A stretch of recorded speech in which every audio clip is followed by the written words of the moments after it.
This is getting stupid. As much as I like this, it's also a little dumb. So lately, a lot of the very best pro gamers in StarCraft 2 have been dodging their mirror matchups. In general, Zerg versus Zerg, Terran versus Terran, Protoss versus Protoss, those matchups are all significantly more volatile, just because the margin for error is absolutely tiny. Now lately, because of that, a lot of pro gamers have been, well, specifically playing Protoss, and that includes none other than Reynor, and that also includes none other than Dark. Here's the thing, both of these players are previous world champions of StarCraft 2 with Zerg. We have dodged the volatility of Zerg versus Zerg by switching to Protoss versus Protoss instead. We have swapped out one mirror matchup for another that both of them are going to be 10 times worse at than at the ZVZ matchup. Anyways, what I've got for you today is a best of 5 series.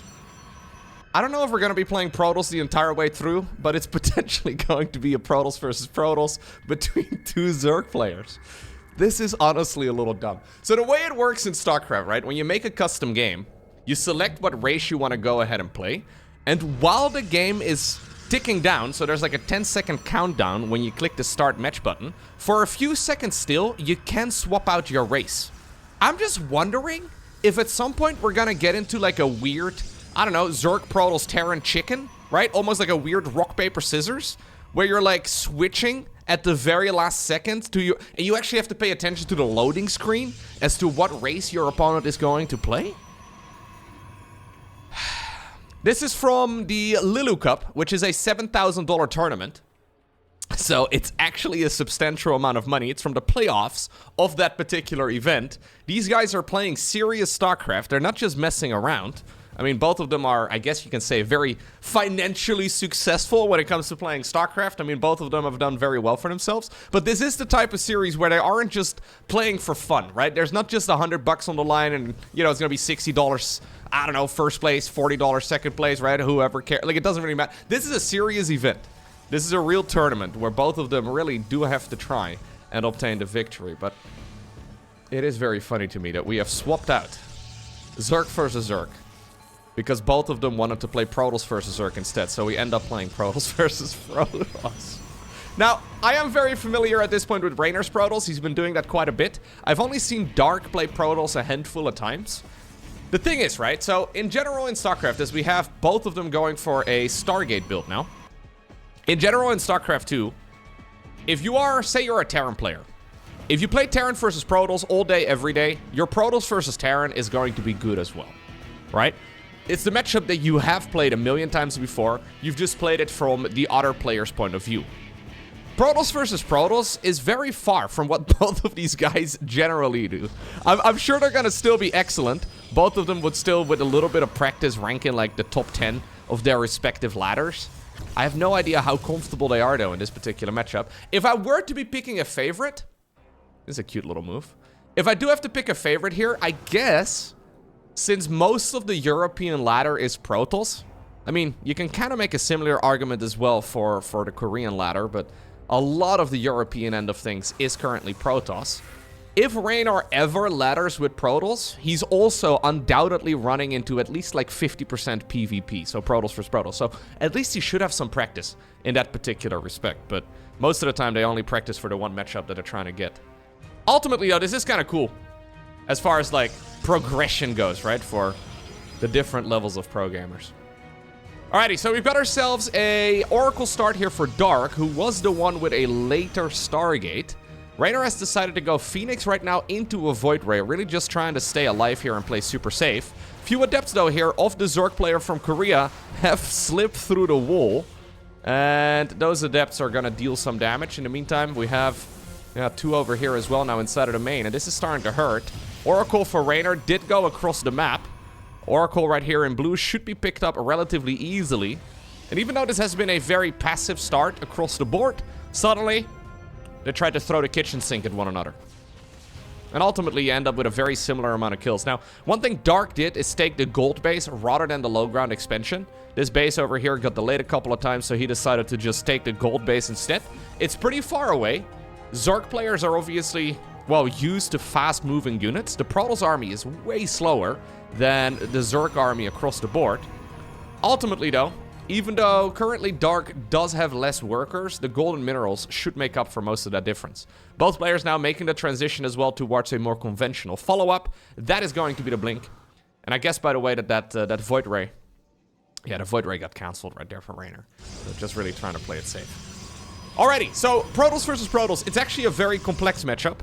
I don't really cast it all too frequently on my YouTube channel in particular, mostly because it's a matchup that I have learned over the years not as many people seem to enjoy, even though I'm personally a fan.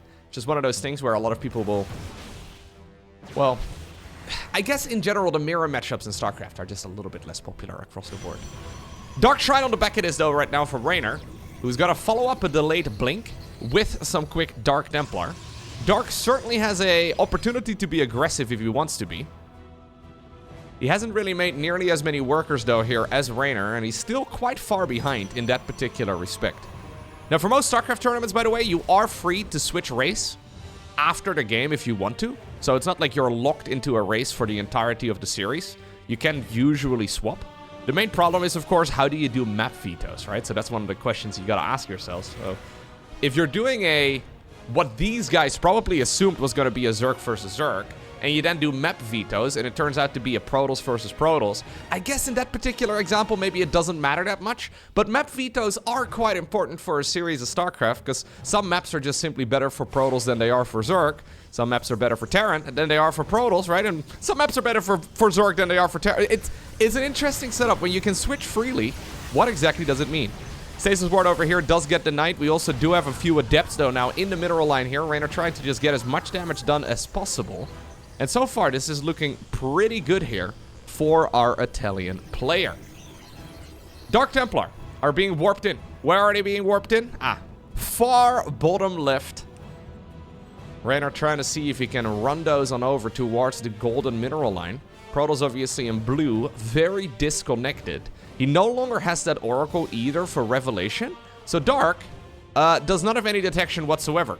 So this could be one of those games where it's going to be GG in 3, 2, he's making an Oracle. 0, -1. Okay, no, he's making an Oracle. He's making an Oracle. It's okay. It's okay. Can't win them every single time with the countdown. This is terrible, though, here for Dark. Yeah, he's got a good army, but he can't really attack. Obviously, DT's usually used as a offensive measure, but obviously still very powerful defensively too. So those Stalkers in blue immediately had to turn around. This is a naked Dark Templar. Look away! The cloaking is gonna come back in just a moment. 15 seconds on Revelation, although apparently, well, this guy is gonna die naked. Ooh, and this one gets blinked on as well. All right.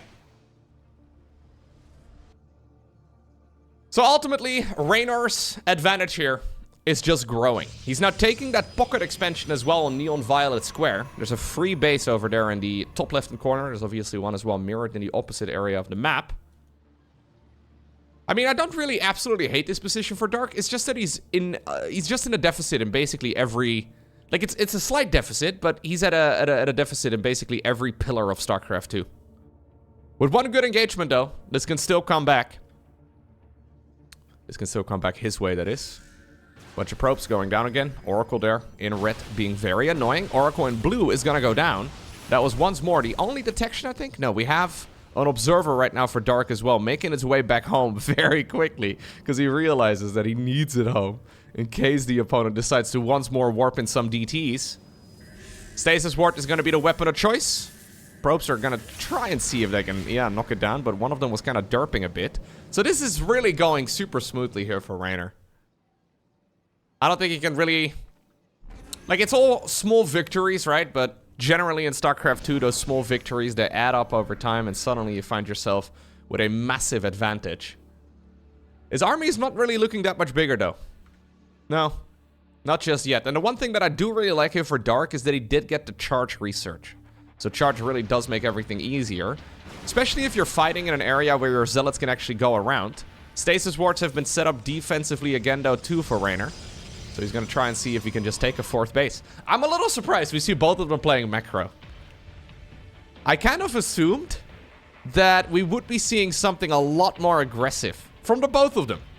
Maybe that's also what they assumed, and therefore they decided to do the polar opposite. There's a lot of weird mind games in a series like this. Okay. We have a recall now.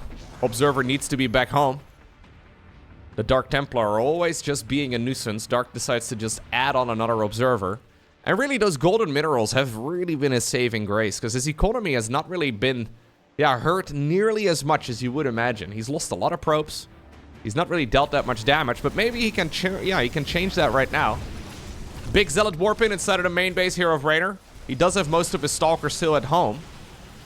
Decides to target fire down the Dark Shrine for just a moment, but one Zealot is certainly not going to be able to finish the job. In the meantime, there's also a fight happening down south. Dark trying to see if he can maybe get his opponent to, maybe all army hotkey or something. Send all of the Stalkers in the main base to try and deal with the one prism. Reynor, though, already locking his base up tight, snipes the prism as well. Now he's going to get a couple Zealots as well as Desert. Brilliant stuff here by the Italian. And this is one of those moments, I think, where if you're Dark, like, you're just not getting going, right? It's not like you're playing a bad game. You're just getting outskilled. He's losing in the micro aspect. He's losing in the macro aspect. He's losing in practically every pillar of StarCraft. And it's only really a few percentage points here and there. But Reynor, at least in this game, is looking like the stronger Protoss. Dark Shrine coming up right now here for Dark. So it's a Dark Shrine? Or just a shrine? Maybe they cancel each other out. I don't know. It's the first time I ever see Dark making a Dark Shrine. We have been robbed. Many years of puns. Could have been so good. DT's once more going in. Mostly just to try and form a distraction here. There's no disruptors or anything like that, so it's not like Dark can suddenly take one of those big hits to the face here. But he does need to keep his eyes on this fight. Shield batteries, of course, not as powerful as they once used to be, since shield battery overcharge is no longer a thing. But Reynor makes it look easy in game number 1. Next up, we find ourselves on Abyssal Reef, and the both of them decided to stick with Protoss. What about switching to Terran? Because I do think Terran versus Protoss might be a little bit easier to play if you're Dark. I'm not exactly sure, but I'm just spitballing here. I don't think it would be a terrible idea. Oh, this whole series is a bit of a meme. Seriously though, do we need to have tournament rules set for this sort of thing? Say, for example, only the loser of a series is allowed to switch race? Or of a match, rather, of a map? Would that be a good choice? I'm really not sure how you would go ahead and force it. Do you have to explain to your opponent? Like, are you obligated to explain to your opponent that you are planning on playing this in game 1, and then if you win, you're gonna... No, that would also be silly, right? Like, that doesn't really make a whole lot of sense. The new Team Liquid map contest is currently ongoing. It's gonna be a little bit until we get new maps for the StarCraft 2 ladder and tournaments and all that, but they are certainly looking crazier than we have seen in quite a long time. The maps in StarCraft are all relatively standardized. This current map pool, I guess, is a little wild, but then they decided to bring back these really boring old maps, like, for example, Abyssal Reef, like, for example, Neon Violet Square, like, for example, King's Cove. I don't really like any of them. They're just so passive. If we get spicier maps, it also automatically means that it's going to favor one race over the other. How do you decide who gets to play what race? Do they just get to choose? Can they still switch races while the game is counting down? Like when you do the 10-second countdown from the lobby screen, do you still get to switch race then? Is that grounds for disqualification? Like, I don't know. I feel like these are unanswered questions. Maybe there are rules, actually. There is a very good chance that if I open up, I don't know, any of the tournament rule books, this is like a very long document. I'm not going to read it. I mean, I read one once upon a time because I figured I would be an intelligent commentator if I was, but I haven't done that in a very long time. Do we have to extend the rulebook? How do you decide these sort of things? This has never been a thing in 15 years of competition until very recently. Sentries here to begin the match. Double sentry even for Dark. Now this is one of the nice things about playing such a large map. Large maps in StarCraft 2 do favor more sentry builds. The nice thing, of course, about going double sentry is that you can actually waste a bit of energy to get that force field down. Cute little play right there by the South Korean player. Pylon over here also finished for him on the other side of the map to delay that expansion for Reynor. a little bit longer. Next is now coming up here for Dark. So the nice thing about Sentry builds is that with that energy recharge ability, you can actually get some quick energy on your Sentry and then use, indeed, the Hallucination Scouts. The main problem in the past is that, yeah, you could open up Sentry, but by the time you got enough energy to throw around an Hallucinated Phoenix, you could just lose the game. These days, of course, these things just come out a bit quicker, so you actually have some time to react. Reynor has already decided to commit down the Stargate path, so he's once more opening up with an Oracle. No tech of choice here just yet for Dark, but now that he sees exactly what we have right over here on the other side of the map, he'll find out about the Chronote Oracle. He can make his own choice as well as far as tech, as far as the tech goes. So, hey, what's up, Shark Bro? No, that's a fake Shark Bro. Shark Bro was pretending to be big. No, this is not the real Shark Bro. Real Shark Bro is a little further south. He's somewhere over here. Maybe we'll get to have a look at him in just a moment. I got baited by a guy who looked identical. That was a duplicate. Nah. Anyways, Twilight Council coming up right now here for Dark, so he'll be going into the faster Blink. Meaning that he does need to be quite defensive here against that Oracle for now. But this is the nice thing about going for that very nice early Oracle Scout, right? That very quick, or Hallucinated Phoenix Scout, rather. I mean, the Oracle, I guess, is a Scout as well at this point for Reynor, but... yeah, there's a good chance that those Oracles won't achieve nearly as much, at least not compared to the ones from the previous map. Robo Facility coming up right now here. Dark Shrine. Proxied. In the top right-hand corner for Dark. So a shrine. A light shrine.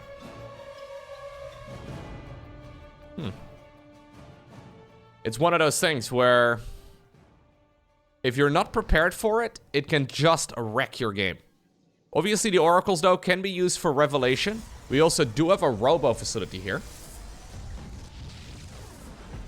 Yeah, do we need to introduce, like, a draft mode in StarCraft 2? Because we already indirectly have a draft mode for maps, right? So the way it works... we have an hallucination going in. Dark Templar will be hitting the battlefield momentarily, and Reynor actually scouts it. That's big. Yeah, that's really big. I think you may as well just cancel it at this point if you're Dark.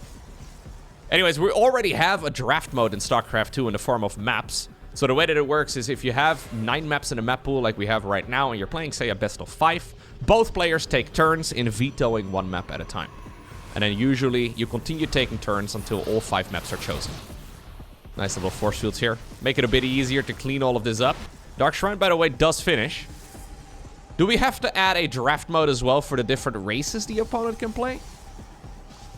Do you have to decide on this before? Do we just switch to random versus random and just sort these sort of things out? Actually, we can't do that because Protoss can't really go up against random without knowing what the opponent is. We have to switch to random versus random and then also like an 8-worker start or something like that. Because the problem is with Protoss, you can't really see things early enough with a 12-worker beginning to decide how your builds are and how your strategies are really going to be laid out. God, there's a lot of questions, man, that we need answers for. I'm just throwing them out there. I'm not actually gonna solve them for you. I'm just throwing it out there. You can make up your own mind. It is interesting, though. This is one of those games, right, StarCraft 2, where you would imagine after all these years, that sort of thing has been answered.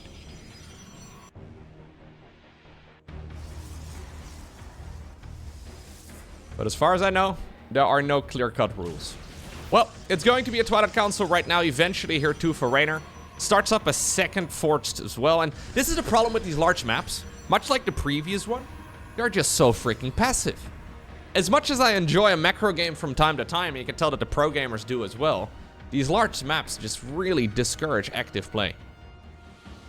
And I personally just don't really like it. It's also kind of interesting how, I don't know who made this decision. Was it somebody at ESL? Was it somebody at Blizzard?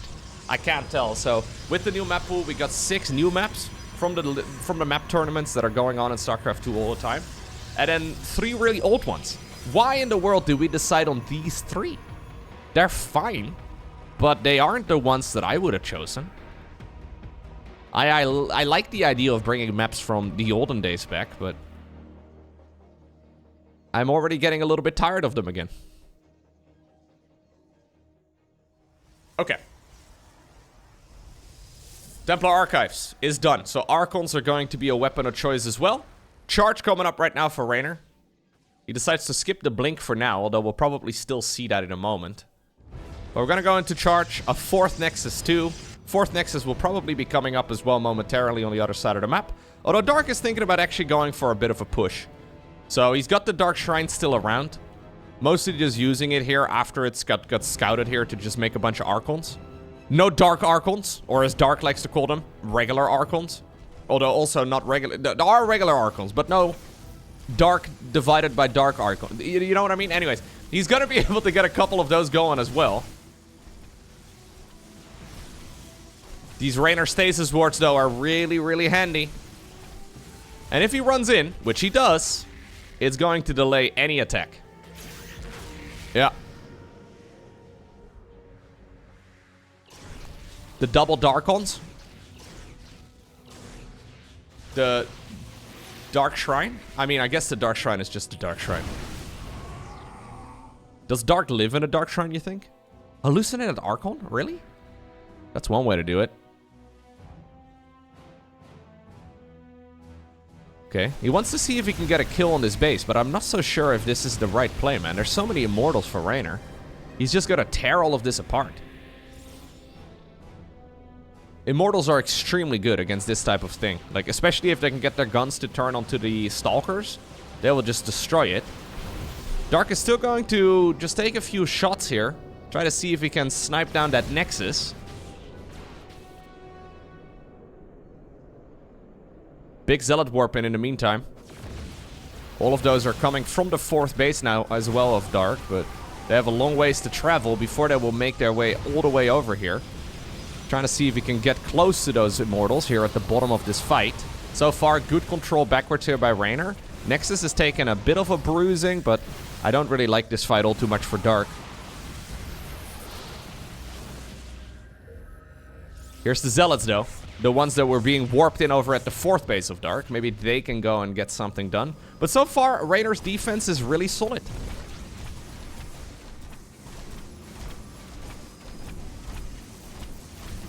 Yeah.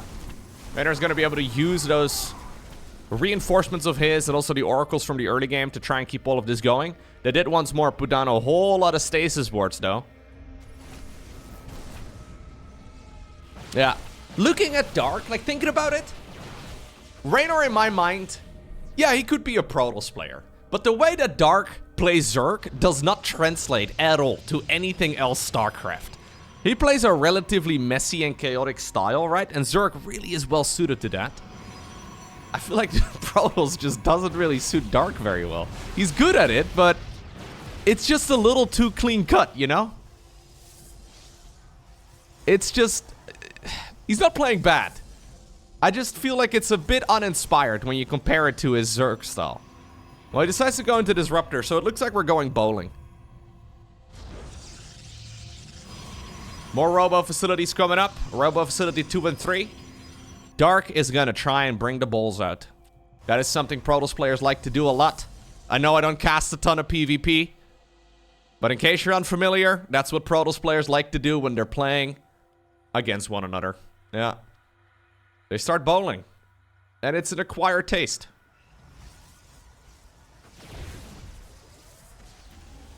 It's got a lot of potential, though. So this Robo base significantly quicker than Reynor's. Reynor doesn't even have one yet. There's a good chance that Reynor is going to attack in just a moment. Yeah, if Protoss players are left by themselves for a little while, they just start rolling balls at one another. It's a bit weird, but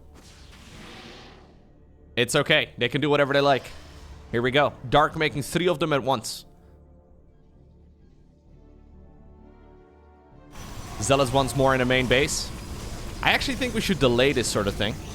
This is a nice attempt here by Dark. He gets a couple Zealots more, but it's a bit unnecessary in my mind. The real strength of those Zealot run-bys and those Zealot warp-ins is when you have the Disruptors out.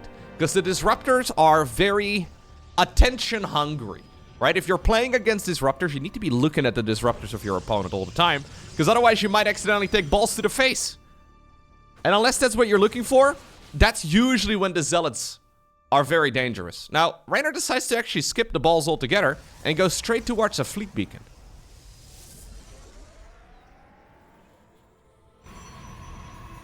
Another Nexus coming up. Big Zealot run by right now. Reynor's hoping that maybe he can be the one distracting his opponent. Immortals will certainly win this fight straight up. The Zealots, though, this is really dangerous. Okay, Disruptor's going in. 1 Disruptor, 2 Disruptor. Okay, decent hit there. Obviously, these units, though, are very tanky, and they can certainly survive multiple shots. Yeah, the Immortals are just tearing all of this apart. Reynor is also still being aggressive with those Zealots. Dark Templar are now getting finally warped in right now for Dark just to defend the bases, but that was a straight-up win for Reynor, who's not actually going for a Skytos transition. Instead, he's getting Mama. Mama! Italian Mama. Ooh, Mamma Mia! Ooh, okay, well, the Disruptors. Still getting some decent hits. The Immortals live, though. The Immortals live, and that's really the most important part. Reynor cleaned up the army of the opponent a bit. He thinned out the economy a little of Dark. And it's not like Dark right now is in a terrible position. I like his army composition a little bit better, if I'm being honest with you, but... Okay, now the additional Stargates are coming up too here. For Reynor. Tempest are good. Carriers are good. Mothership is good. And obviously Abyssal Reef lends itself better than any other map to this sort of transition. It's really difficult for Dark to push into this. Disruptors can be used against static defense, but it just is a slow game to play. And there she is. And the crowd goes wild. Ooh, my coffee has actually gone cold.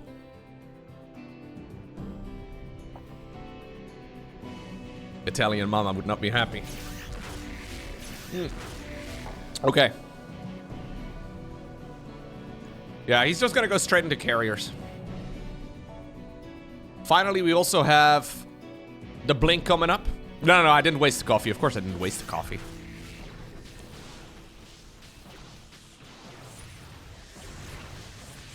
Photon cannons are taking a bit of a beating.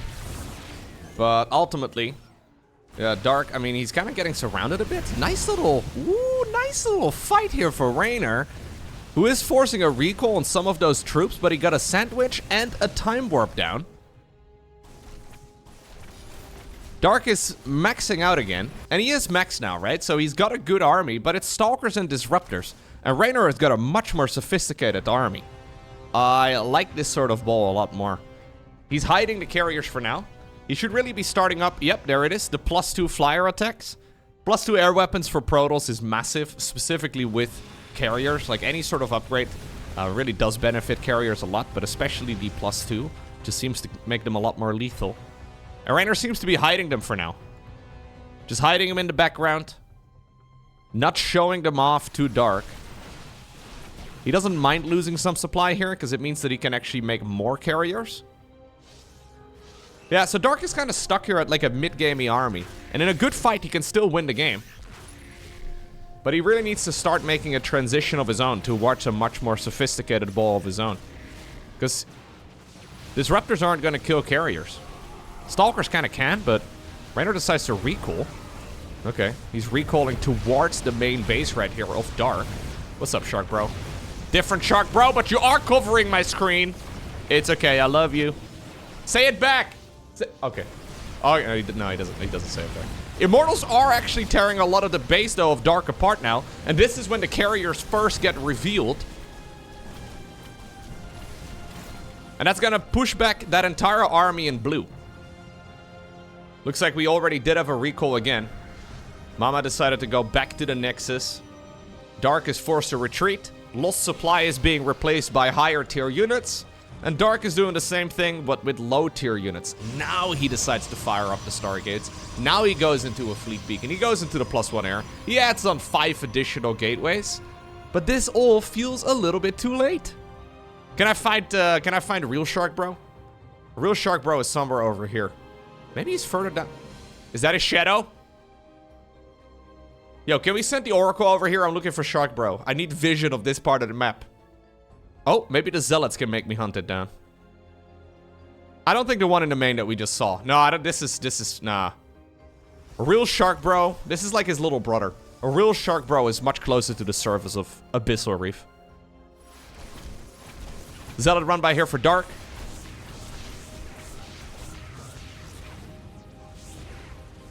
Yeah, it feels like we're missing like a layer of depth in the way that Dark plays Protoss. He would destroy me. He would probably destroy you. He would win against the vast majority of players out there playing the way that he does. But when you're playing against the cream of the crop, it's just not going to happen, man. Reynor is very strong. Where's Shark Bro? Couldn't find him. Immortals are going down. Disruptors are being traded out, though. Zealot run by is also going to hurt quite a bit. There are some Zealots on the right side of the map. Carriers now will be able to engage against the Stalkers and then also the Archons. Couple units underneath the ship. I mean, they're getting cleaned up. Tempest will be the weapon of choice right here for Dark. It's really the only thing that makes sense. So he can pick off those units in red here from a distance. Quite a few Tempest are already out. Reynor has so much money in the bank, though. He can just make whatever he likes. Probes are falling left, right, and center for Dark. His economy is starting to dwindle. And while maybe Mama is gonna get sniped out of the sky, no, she will stay around for a little bit longer. I think Reynor has basically just outplayed Dark at essentially every turn in this match. It started when he scouted that carrier, or the Dark Shrine Raider in the far top right. And I feel like Dark has not really been able to get much going ever since. There was an attempted push towards the 4th base of Reynor. That one was relatively close. Reynor, by the way, is trading out whatever he can right now. And this is a pretty decent engagement here for Dark in the end. But he lost so much economy. Like, yeah, he pushes back that super scary maxed out ball of Reynor. But Reynor already has more units. He's going to add on more Archons. The mothership also slips away. It's Reynor who obtains another point. Alrighty. Oh! Next up, we find ourselves on King's Cove. Did we just really go Neon Violet Square, Abyssal Reef into King's Cove?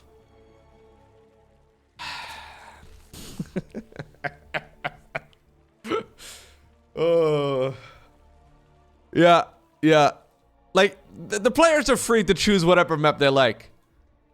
But also these maps, they're just so big. They're just so slow. They're just so passive.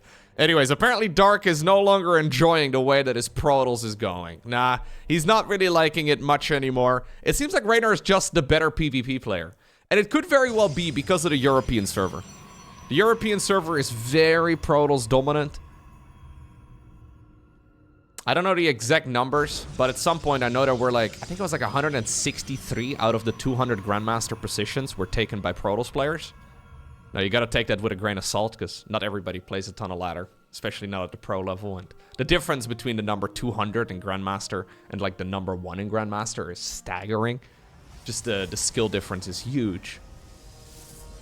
But there's no denying that if you play on the Grandmaster ladder, you will get a lot of Protoss practice. Well, maybe more specifically, a lot of versus Protoss practice. Dark just decided to shove a hatchery inside of the opponent's natural expansion. I think Dark is basically saying, yo, Protoss is very build order dependent. What if I just throw you way off? This is one of the builds, though, that Reynor will have practice with. He plays Zerg versus Protoss, obviously, all the time. He has certainly done quite a few proxy hatches in his time, too. Not really something he does much anymore these days, but this series is such a mess. How do you guys feel about Neon Violet Square into Abyssal Reef into King's Cove? It feels like we are back to like 2017. I'm not exactly sure when all of those maps were introduced, but it's kind of funny. When you think about StarCraft maps, you don't think they change that much over time, but it is very clear to me that the maps have gotten so much smaller over like the last 5, 6, 7 years. Because these maps just feel ginormous now. Yeah. Generally speaking, at least back in the day, maps would always be considered to be better for Zerg when they were larger. It makes sense because of the fact that, well, Zerg is generally the fastest moving race. So the more space there is to move, the more you can lean into that advantage. Generally not really considered to be the case anymore, necessarily. It depends a lot on, like, the turtling setup, especially in, like, the mid to late game. Some maps are just much better when it comes to trying to secure 17 bases. Ooh. Nice little bit of control right there by Dark. Snatches that kill pretty easily. He decided to just go for 100 gas, pull out of gas entirely, and then go into the metabolic boost research. Reynor is essentially forced into a Stargate build. Not really that much variety in this matchup, especially though when your hatchery gets blocked on the low ground. Maybe you could go double gate or something, but generally you do want to go into a Stargate build. And this is of course something where Dark should have a very straightforward time. At least in theory. Let me put it like this. If Dark takes significant amounts of damage from Reynor's early game, which is looking very standard, that would be embarrassing. For him specifically. You really don't want to be losing against one of your main competitors off race. Like, that is just the worst.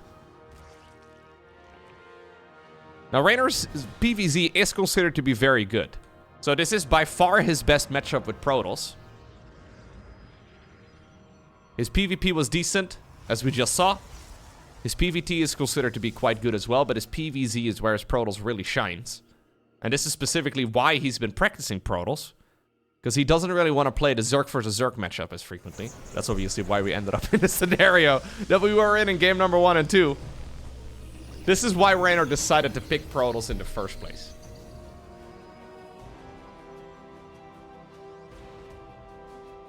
There is a very real chance, though, that the vetoes for this series were done with Zerg versus Zerg in mind. And then we end up with a Protoss versus Protoss and then a Protoss versus Zerg now. It changes everything quite a bit. Oracle used here for base defense. Not bad whatsoever here for Reynor. He does have a relatively late third Nexus, but he does have a super quick Glaive the Depth follow-up too. How many gateways are we on? Just the 3. Fair enough. He hasn't really shown his opponent any of those adepts yet. But they're going to be hitting the battlefield now, and Glaives obviously will just straight up make them attack faster, so this is a really nice I'm going to kill all of your workers type of ability, but it's also something that needs to deal some sort of damage. Because in order to go for this push, Reynor decided to delay the third Nexus for a bit, and he needs to get something done. Now, Bangling Nest on the back of this for Dark, together with a +1. +1 melee is really good against Blink Stalker follow-ups. Not necessarily exactly what Reynor has gone for here.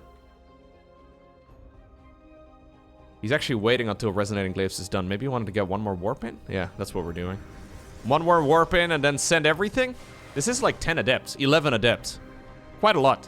He's trying to sneak them out on the right side of the map, although I do believe he's just been spotted. No reason to really see a move out at this stage in the game for Dark other than a Glaive to Depth push. So indeed, Banelings are going to be used defensively. 5 of them. And then a whole lot of Lings. +1 is not yet done though, so those adepts are still going to be quite tricky to deal with. Even when you have the counters, these units can still deal a tremendous amount of damage. He's going to commit. Yep. Where's the Banelings? Oh, Brenda! Brenda, step aside! You're blocking them! Well, now the Banelings certainly have been seen. Oh, Splitty! Maru, who? Oh, no, to be fair, it is easier to split units when, you know, they're not even there yet. Like, only their shades are there. Oracle swoop in and get a few drones, too. Yeah, not a great start here for Reynor, though. Although not a terrible one, either. He's got a decent number of workers now, and the third base has been secured. Oracles are on the other side of the map, and these Lings now have +1. Glaive to Depth, though, will still be quite powerful here, too, obviously, for base defense, but not really the unit you want to be warping in anymore as Protoss now. Reynor decided to go straight into the Robo Bay. So rather than going glaives into Blink or anything along those lines, not even charged yet, we are going to go straight into what seems to be a Colossus transition. And this has got to do with the fact that he now knows that his opponent is going Lingbane. Usually Lingbane leads towards Hydra Lingbane, and Hydra Lingbane dies to Colossi.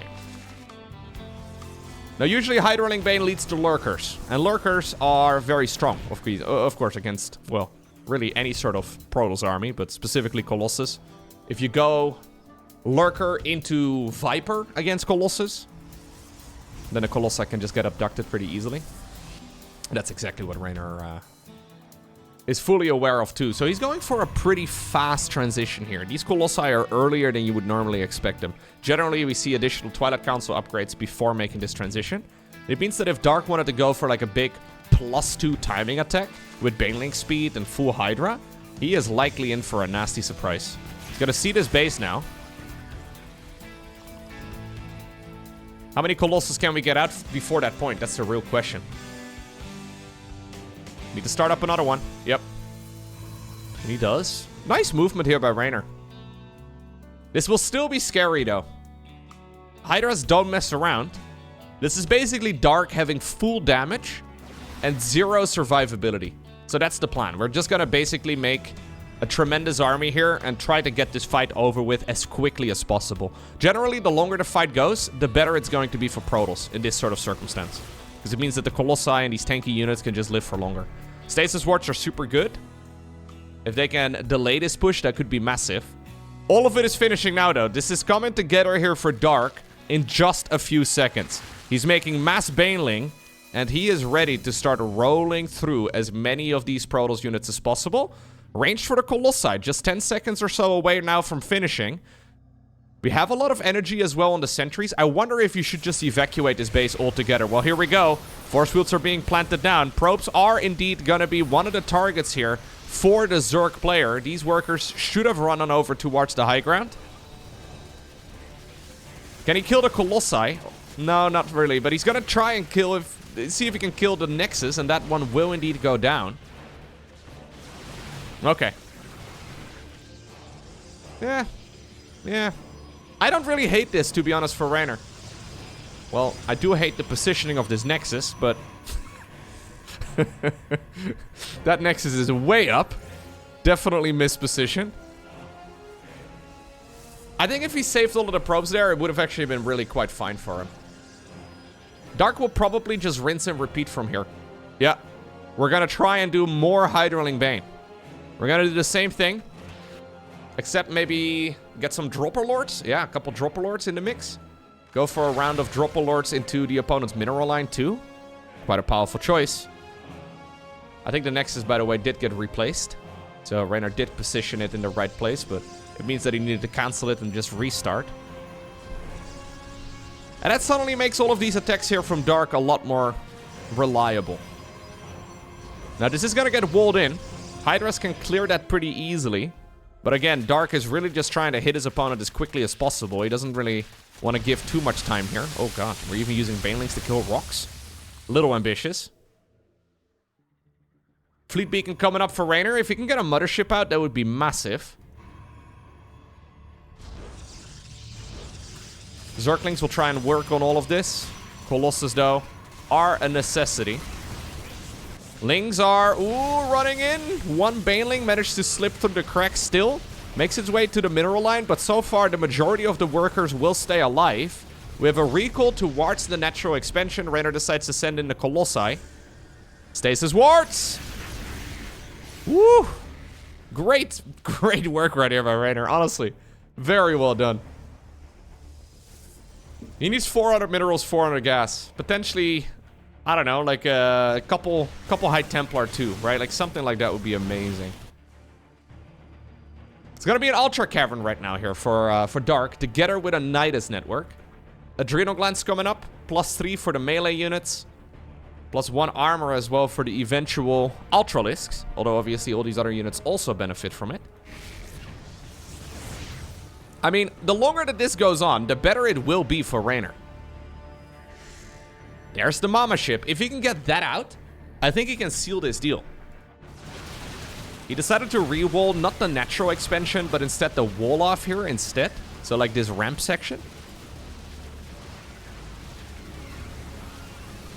Bunch of Zerglings are slipping through the cracks now.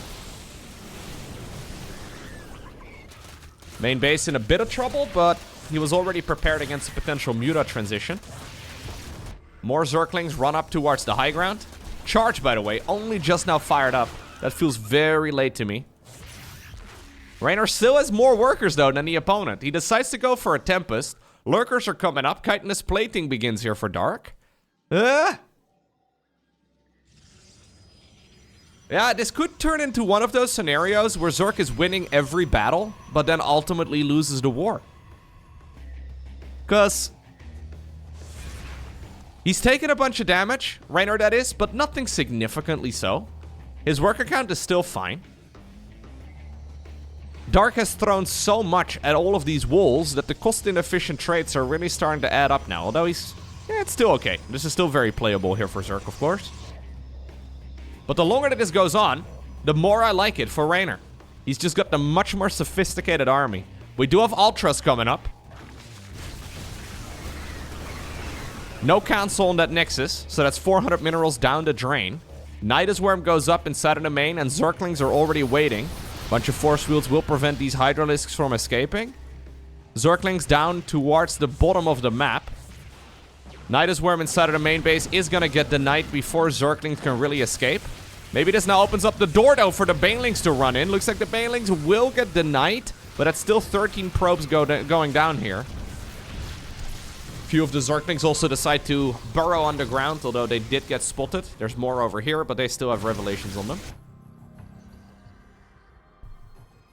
Dark is gonna try and suddenly whip out like 9 Ultralisks. This is one of those scenarios where the Ultras is actually, it's not a bad choice.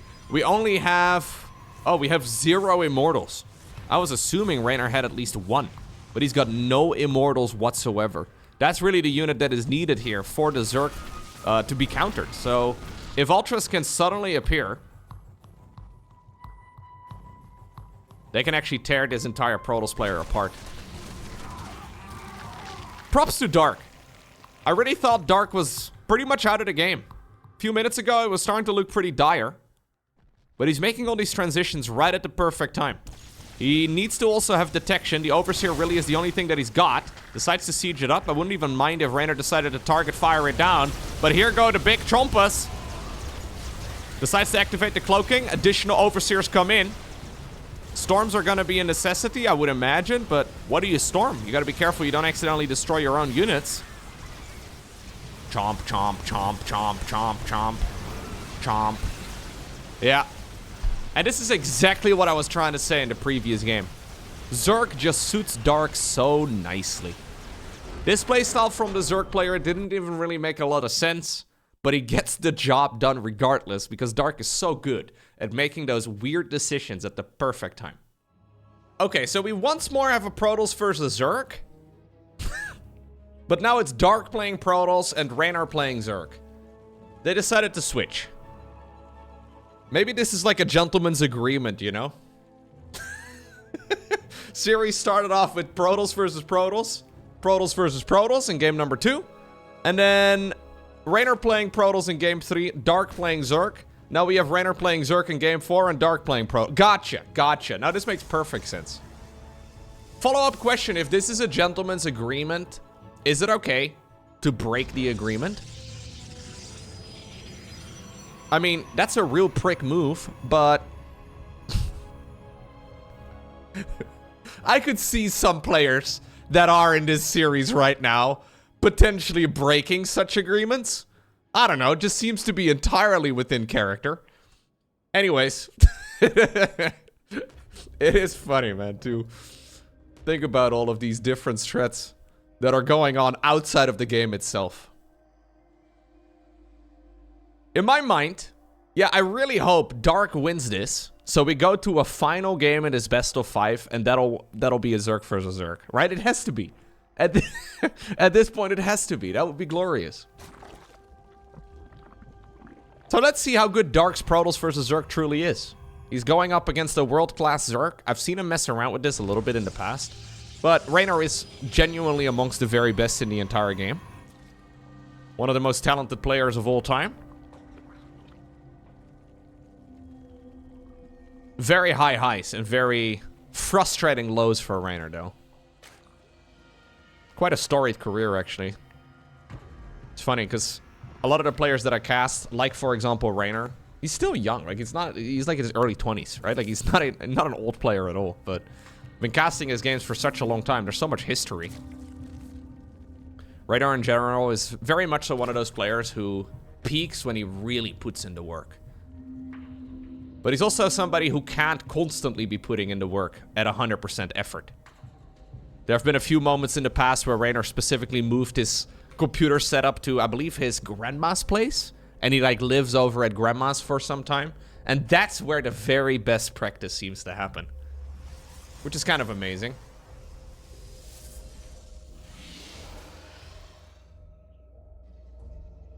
Not exactly sure how much both of them are practicing at this point in time. Obviously, both of them still playing a lot of tournaments.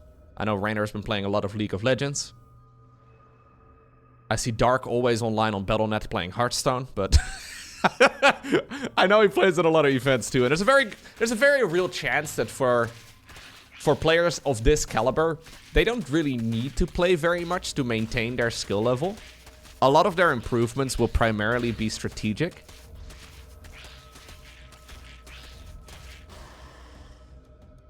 Dark decides to go into a Void Ray opener. Yeah, just sitting and thinking about the game may honestly be a very impactful time. Like, once upon a time at the Home Story Cup couch, I asked Cyril what, like, his day-to-day routine is for getting better at StarCraft 2. And at the time he said, well, I just kind of sit outside in a chair and I think. And a lot of people kind of wrote that off as, like, him joking a bit. And I think he's certainly a bit of a memester. Always hard to say how much he actually, like...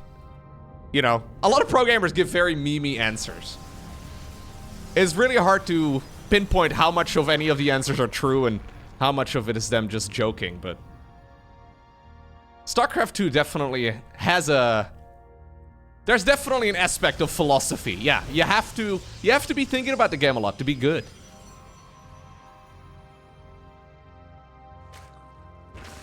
Reynor is not gonna get much better mechanically. Dark is not gonna get much better mechanically either, right? Maybe he can, you know, focus on not getting supply blocked or something like that, right? Like, that is something that Dark sometimes runs into. But technically, these guys have achieved mechanical, quote-unquote, perfection. As much as that is reasonable and to be expected. Sure, they can still make, like, very minor improvements. But a lot of that is like riding a bike. At some point, when you have the skills, you don't really have to practice riding a bicycle, right? You can do it. You know how to ride a bike, right? I think, maybe? Anyways, maybe it is a very Dutch thing. I learned how to ride a bicycle a long time ago. I don't really ride bicycles much anymore these days, but I can ride a bicycle. It's very similar for these guys at this level. When you've played, well, tens of thousands of hours. Which is not an exaggeration. These guys will know what to do. So even when you don't play a lot, they will still be very good.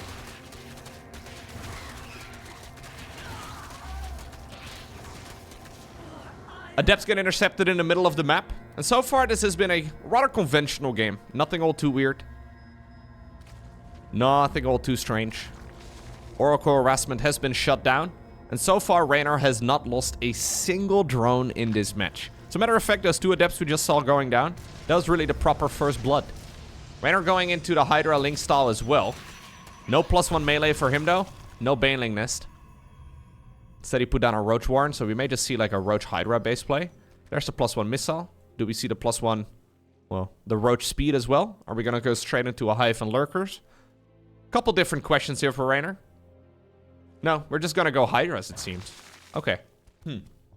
Pure Hydra? That's a little weird. We'll have to keep an eye out on exactly what the Italian Zerg decides to go for. Blink coming up here for Dark, though. He's gonna have to do a little bit of dancing. His economy is decent. Oh, he doesn't have Blink yet. Losing a few Stalkers at this point is actually quite painful. Loses 2 of them. Nice snatch right there by Reynor. Decides to go charge immediately on the back of this, too. Dark wants to go for some big aggression, but honestly, losing a couple Stalkers like that really makes the game significantly harder to play now for Dark. Like, that was a significant portion of his army, right? Like, I mean, he's supposed to have 13 Stalkers now, and now he's got 11. Percentage-wise, that really does make any attack significantly worse. Now, he decides to go for a proxy. Bunch of Zerglings on the other side of the map, being a nuisance.